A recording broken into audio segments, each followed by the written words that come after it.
Hey everybody, it's Andy aka Max Ryder. We are back with another unboxing video. This one's coming from Chaosium Inc., Brainerd, Minnesota. I know what this is.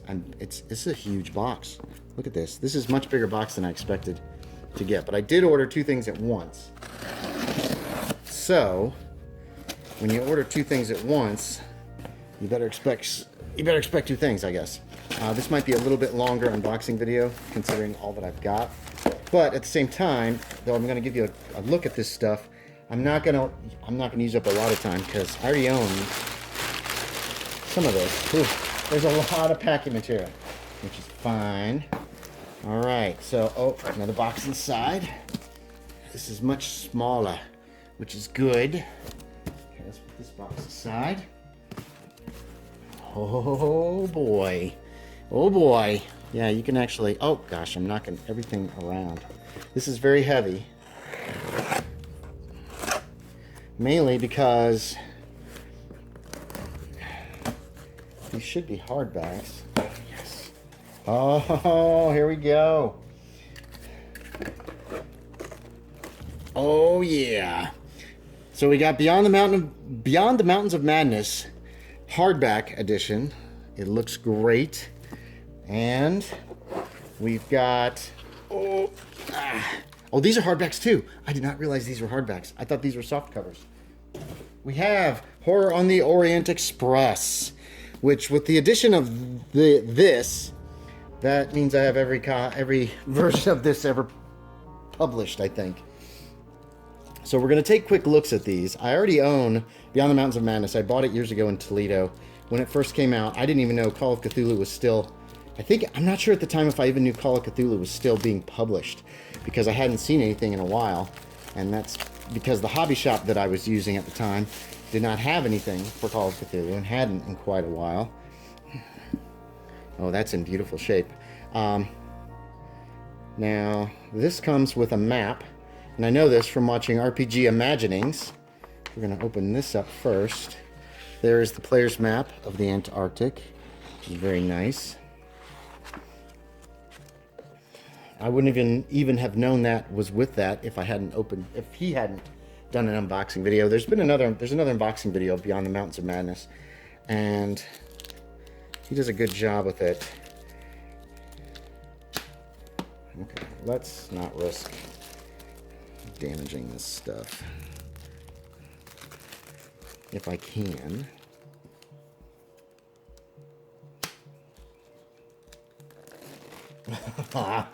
Shrink wrap. I love you and I hate you. It's a complicated relationship we have. Here is Horror on the Orient Express. Ooh, that got dinged up a bit. That's a shame. Oh, is there a map with this too? What is going on here? Let's find out.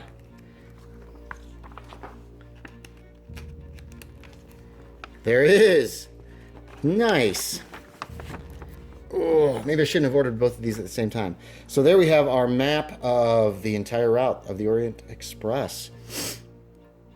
Several different routes of the Orient Express, actually. That is very, very nice. Now, I've got the original Horror on the Orient Express. The original box set, I bought that at some point, back in the 80s probably. Never played it. And then I and then I was on board for the Kickstarter for the remake for 6th edition. And that's what this is. This is another remake of it. I'm a little disappointed that this got dinged in the corner, but I guess that's what you have to deal with at some time. And from my understanding, Beyond the Mountains of Madness, this was originally 3 columns and they changed it to 2. Thank God. I really prefer 2-column layouts and stuff, to be quite honest. 3-column feels cramped to me. I don't know why. But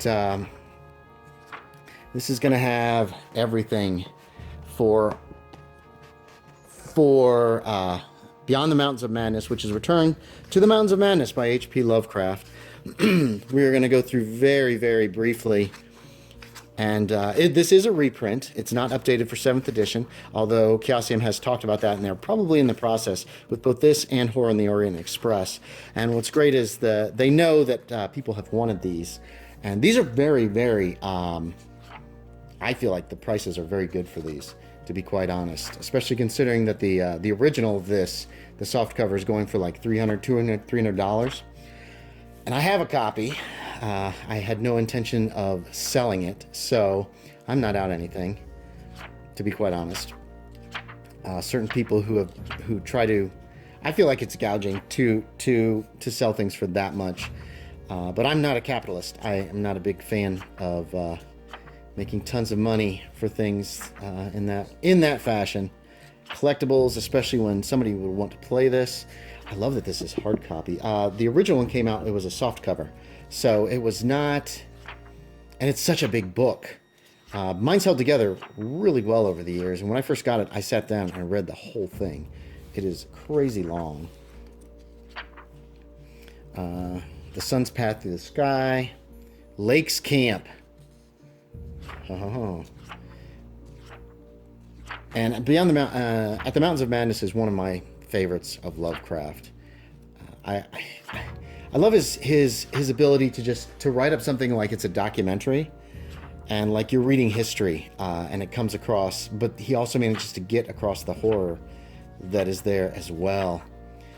Like I said, we're going through this very quickly. Oh, that's some great art. My favorite bit about this piece of art on the cover here, though, if I can find it, is that there is an aircraft. There it is. There is an aircraft flying through the Mountains of Madness, and it is minuscule. And the first time I noticed that, I was just like, gah! The plateau, can y'all see this? Yeah. The city. And to be quite honest, these things almost feel like, oh, there's Pym, or Arthur Gordon Pym. This almost feels like the Arkham book and that kind of thing, because it's almost like, it's not exactly, but it has all this information on the city, and I love that. Those have been my favorite things. We're going to move a little bit quicker because we're already at 7 minutes. Wait a minute. As soon as I say that, I start like backtracking, don't I?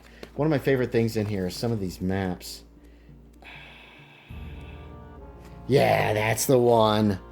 The map of the world back millions of years ago. Okay, so we're going to move a little bit quicker. Return to Lake's Camp. There's chapter 12. They did a really nice job with this. I mean, reformatting this whole thing must have been a lot of work. Chapter 15. You have the opportunity to get on board an airship and escape. And then we have appendices, which consist of how many pages? From 282. Ooh, is that new? I think that's new. Now, certain books and things have said that the Mountains of Madness aren't actually in the Antarctic. They're a portion of the Dreamlands, and I do not care for that. I think I could understand them being impossible to find for various esoteric or strange reasons, but I hate the idea that it's just, oh, you got to go through the Dreamlands, blah, blah, blah, blah, blah. I've never really cared for that. I could understand a cover-up or something else to that effect. I love this map. I just love this map. That really puts it into perspective and makes it easy to see. Okay, we're going to be going very quickly through Horror on the Orient Express. So volume 1's on the top. London to the Alps. Now this is the reprint of the second Horror on the Orient Express. And we're not going to look at this too long. Actually, we're going to pause the video just in case we have trouble uploading. Hold on. All right, sorry about that. We got to wrap this up because I'm running out of space on this phone, actually. So, oh, we can read the backs. You know what? I didn't read the back of this one either. Damn it. Oh, Beyond the Mountains of Madness. Little by little, they rise grimly into the western sky, allowing us to witness various bare, bleak and blackened summits, and the reddish Antarctic light against the provocative backgrounds of iridescent ice dust clouds. In the whole spectacle, there was a persistent, pervasive hint of stupendous secrecy and potential revelation. I could not help feeling that they were evil things, mountains of madness, whose farther slopes looked out over some accursed ultimate abyss. Horror in the Orient Express, London to the Alps, Volume 1. Man dies 3 times in one night. A puzzling headline begins the front page article found in the Times of London. 3 men, all identical in identification, were found dead in the same room of the Chelsea Arms Hotel. All were dispatched in a similar manner, stabbed through the heart. Then the home of a valued friend burns to the ground, severely injuring him in the process. An odd summons, a surreptitious meeting, and a 1,000-mile journey begins on the legendary rail service, carrying the investigators to Constantinople, the gateway of the Orient. Horror of the Orient Express contains a massive legendary campaign of up to 19 adventures for the Call of Cthulhu role-playing game. Beginning in the 1920s London, the investigators journey to Paris and thence to the ancient city of Constantinople. With luck, they also return home. Optional episodes are set in ancient times or special places, Roman era, Dark Ages, Gaslight era, and the Dreamlands, so that players can experience the founding, creation, and discovery of crucial elements of this campaign. Also included is a modern-day coda to the storyline, an alternate ending for those wishing a shorter campaign, and a built-in survival guide to aid beleaguered investigators. Call of Cthulhu is a horror role-playing game based on the works of many authors, in which ordinary people are confronted with horrific beings and the forces of the Cthulhu mythos. And it's the same on both of these, so we don't have to reread that again. All right, so let's see what we got here. The Orient Express, Book 1. We're going to zip through this as fast as we can. Ooh, I am loving the illustrations. Operations of the Orient Express, arrangement of cars. Here's your maps of the actual cars. Here's the train. Traveling armed and air travel in Europe. Air travel in Europe in the 1920s. Neat. Air routes. Okay, so there's a way you can actually get other characters caught up if they get left behind. What is this? Oh, here's the calendar. Okay, so that's where you should go, what you should do. We're going to have to move much more quickly. Like I said, I'm running out of room on this phone. I've been erasing a lot of stuff, and I still don't have enough room to do 2 unboxings in one day. Because this actually, by the time this goes up, this came yesterday. The Doom Train. I've never read through Horror in the Orient Express. I've just never found the time to sit down and read through the whole thing. I've read Masks of Nyarlathotep, but not the Orient Express. Constantinople. The gateway of the Orient. Through the Alps. Le Fleur de Mal. Wait, that's Paris, isn't it? Yeah, there's Paris. I'm surprised I could recognize it. More Paris maps. Wow. I just love the illustrations. There's so many and they're so good. The carriage continues. Henri's Unusual Train of Dreams. Okay, so here's the Dreamlands connection.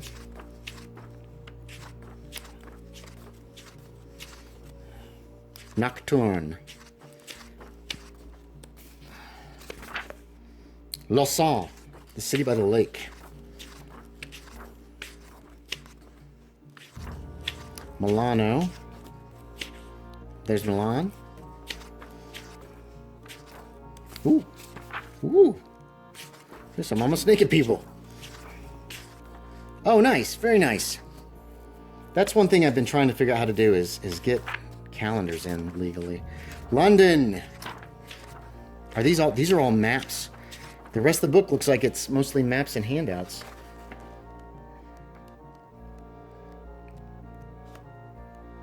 I've also gotten, you can buy, I don't know if Chaosium still has it. Here, these are pre-gens, it looks like.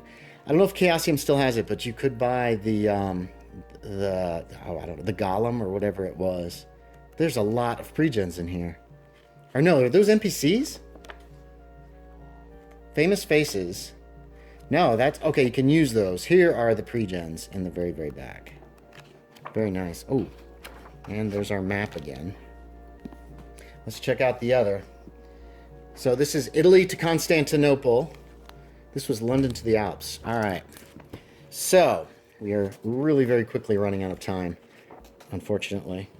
And this video is long enough already. So we're just going to kind of skim through here very quickly, taking a look. Let me reorient myself so y'all can see this better. Venice.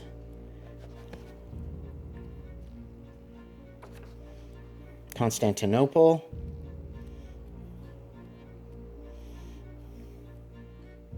Blood on the Red Tower. Italy and beyond. Arriving in Trieste. This is very, very luxuriously illustrated. The Fog. City of Bells. Huh. I have no idea where that could be. I wonder if that's another Dreamlands thing. Vinkovci. This is a massive campaign. This is huge. I believe they're also planning on eventually releasing this for 7th edition, which would be nice.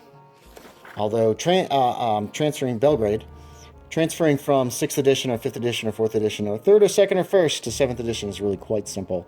And it's very easy to change back and forth between the editions, whichever you're most comfortable playing. Whichever you enjoy the most is really what you should go for. I think 7th edition is quite excellent myself. I've enjoyed playing it quite a bit, and I think some of the few rules that have been added really, they make the game shine, in my opinion. It puts a little bit more power into the hands of the players, at least as far as dice rolling and that kind of stuff is mostly the players doing it, which I also think is good.